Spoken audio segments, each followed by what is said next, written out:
À 6 jours du scrutin du 20 décembre, on écoute aujourd'hui Moïse Katumbi, poids lourd de l'opposition congolaise, leader du parti Ensemble pour la République. En ligne de Kinshasa, Moïse Katumbi répond à Christophe Boisbouvier. Moïse Katumbi, bonjour. Bonjour. Vous promettez de mettre fin à la guerre qui sévit à l'Est depuis 30 ans, mais si vous êtes élu, qu'est-ce que vous ferez de mieux que Félix Tshisekedi pour redresser la situation militaire ? Vous savez, M. Tshisekedi a oublié l'armée. L'armée, d'abord, est très mal payée. Nos militaires ne sont pas motivés. Si je suis élu, je vais augmenter leur salaire et les fonctionnaires de l'État et tout le monde. Parce que l'argent est là. Pour le moment, vous voyez que nos députés à nous touchent plus ou moins 25 000 $ par mois et qu'un militaire touche moins de 100 $. Donc ça démotive même nos militaires. Au lieu d'aller chercher des mercenaires qui nous coûtent plus de 9 000 $ par mois et que le militaire touche moins de 100 $, c'est un problème. Je n'ai pas le chiffre en tête, mais les militaires seront bien rémunérés. Le président Tshisekedi compare son homologue rwandais Paul Kagame à Hitler.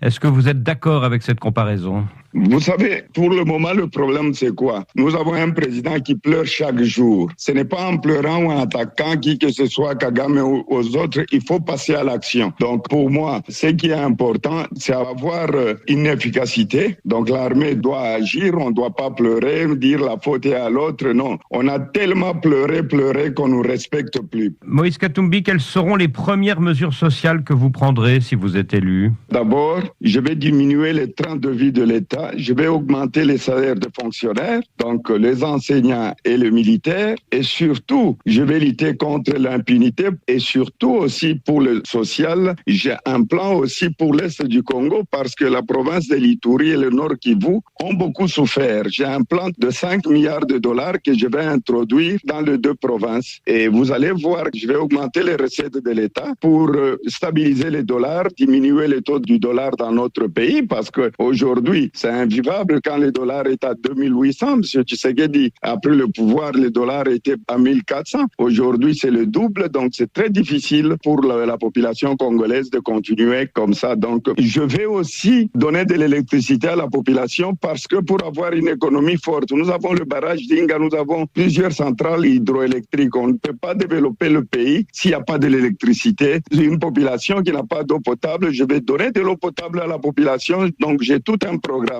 Depuis votre entrée en lice, Moïse Katumbi, vous avez bénéficié du désistement de 4 candidats, dont Matata Ponyo et Délice Sanga, mais il en reste plus de 20 candidats. Du coup, dans cette élection à un seul tour, est-ce que le sortant, Félix Tshisekedi, ne part pas favori ? Mais vous savez, le candidat le plus faible aujourd'hui, c'est Félix Tshisekedi. Regardez mes images comparées aux images de Félix Tshisekedi. Moi, j'ai des candidats qui m'ont rejoint, des candidats très valables, qui sont venus parce qu'ils savent que nous devons reconstruire ensemble le Congo. Donc, pour moi, quand on était parti en 2018 à Genève, Tshisekedi était parti avec Kamere, Martin Fayulu était resté avec nous, Kabila était avec d'autres. Donc, dans notre camp, nous sommes le gagnant. Et nous allons gagner ces élections parce qu'il y a un rejet de la population vis-à-vis de M. Tshisekedi. Le vrai opposant de M. Tshisekedi aujourd'hui, c'est la population congolaise parce qu'il n'y a pas de bilan. Il n'a rien fait. Aujourd'hui, il continue à s'attaquer à moi, soit disant que j'étais le candidat de l'étranger parce qu'il n'a pas un bilan à présenter à la population. Quand il dit, là, je l'avais suivi sur RFI, qu'il a augmenté la desserte en électricité de 20%, c'est très faux. Les chiffres de la Banque mondiale existent. En 2018, quand il prend le pouvoir, on était à 17,8 et on est à 20%. Donc, il a augmenté la desserte en électricité de 2%. Selon plusieurs sources, à l'époque où vous étiez privé de votre passeport congolais, vous avez utilisé un passeport zambien pour voyager. Est-ce que vous ne risquez pas d'apparaître, comme disent Félix Tshisekedi et Jean-Pierre Bemba, comme un candidat de l'étranger?